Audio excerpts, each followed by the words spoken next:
દરેક સાચી ખબર પાછળ હોય છે એક નામ, જે નિડર બનીને સાચી વાત દુનિયા સમક્ષ મૂકે છે। સાચી વાત કહેવા માટે જોઈએ એક અવાજ, એક ભરોસો, એક પ્રમાણ।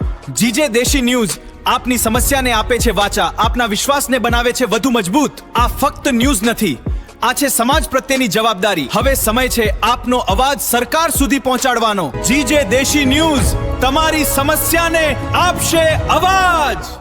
વાંસદા તાલુકામાં સ્થાનિક સ્વરાજ્યની ચૂંટણીને લઈ આજે મતદાન દરમિયાન ઉત્સાહજનક માહોલ જોવા મળ્યો હતો। ધારાસભ્ય અનંત પટેલે પણ સામાન્ય નાગરિકની જેમ મતદાન પ્રક્રિયામાં ભાગ લીધો હતો। અનંત પટેલ ઉનાઈ પ્રાથમિક શાળાના બૂથ નંબર 2 પર મતદાન કરવા પહોંચ્યા હતા, જ્યાં તેમણે કોઈ વિશેષ વ્યવસ્થા વગર સામાન્ય મતદાતાઓ સાથે લાઇનમાં ઊભા રહી પોતાનો મતાધિકારનો ઉપયોગ કર્યો હતો। તેમના આ પગલાએ લોકશાહી પ્રત્યેનો સંદેશ આપ્યો હતો। મતદાન બાદ તેમણે જણાવ્યું કે વાંસદા તાલુકા પંચાયત પર કબજો મેળવી ભ્રષ્ટાચારને નાબૂદ કરવાનો સંકલ્પ છે। તેઓએ વધુમાં ઉમેર્યું કે તાલુકાની જનતા લાંબા સમયથી ભ્રષ્ટાચારથી કંટાળી ગઈ છે અને હવે પરિવર્તનની દિશામાં આગળ વધી રહી છે।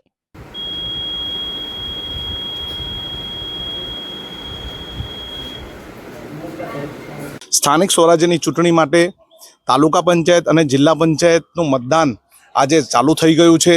ખૂબ ઉત્સાહથી મતદાતાઓ પોતાના તાલુકા પંચાયતના સભ્યને ચૂંટવા માટે, જિલ્લા પંચાયતના સભ્યને ચૂંટવા માટે આજે મતદાન કરી રહ્યા છે।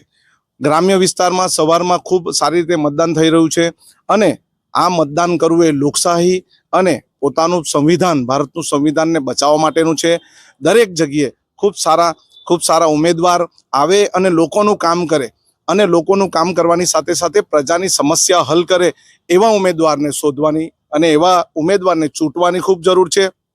આજે અમે દરેક વિસ્તારમાં ખૂબ શાંતિપૂર્વક મતદાન થાય એવું ઈચ્છીએ છીએ અને મતદાન કરવું એ લોકશાહીને બચાવવું છે, એટલે દરેક લોકો મતદાન કરવા જાય એવી સૌને અભ્યર્થના। કેવું લાગે છે તમને આ વખતેની ચૂંટણી? જય આદિવાસી આ વખતેની ચૂંટણી વાંસદાની વાત કરીએ, આદિવાસી વિસ્તારની વાત કરીએ તો દરેક જગ્યાએ સારા ઉમેદવારો મુકાયા છે, યુવા ઉમેદવારો મુકાયા છે અને સાથે સાથે સમાજમાં, આદિવાસી સમાજમાં રહીને સમાજનું કામ કરી શકે એવા ઉમેદવારો મુકાયા છે। એટલે અમને ખાતરી છે કે અમારા ઉમેદવારો જીતશે। ગઈ ચૂંટણી અને આ ચૂંટણીમાં કેટલો ફરક છે ખરો? ગઈ ચૂંટણીમાં માસ્ક પહેરીને જવાનું હતું, હાથમાં હેન્ડગ્લોવ્સ પહેરીને જવાનું હતું અને ડિસ્ટન્સ રાખીને જવાનું હતું, કારણ કે કોરોના પછીનો તરતનો સમય હતો, પરંતુ આ વખતે એવું નથી। ગત વર્ષે અમારા તાલુકા પંચાયતમાં ભ્રષ્ટાચાર ચાલતો હતો, ટકાવારી રાજ ચાલતું હતું, એ આ વખતે અમે નાબૂદ કરશું અને લોકોની વચ્ચે રહીને કામ કરી શકે એવા ઉમેદવાર ચૂંટાશે। પ્રચાર દરમિયાન લોકોના કેવા સાથ સહકાર રહી?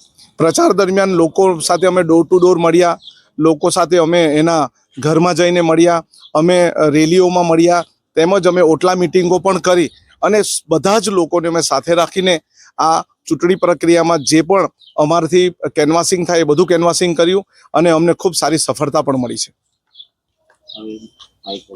મતદાન મથકો પર સવારે જ મતદાતાઓની નોંધપાત્ર ભીડ જોવા મળી રહી છે, જે લોકોમાં લોકશાહી પ્રત્યેનો વિશ્વાસ અને જાગૃતિ દર્શાવે છે। સ્થાનિક સ્તરે આ ચૂંટણી ખૂબ જ મહત્વપૂર્ણ બની રહી છે અને પરિણામો પર સૌની નજર ટકી છે।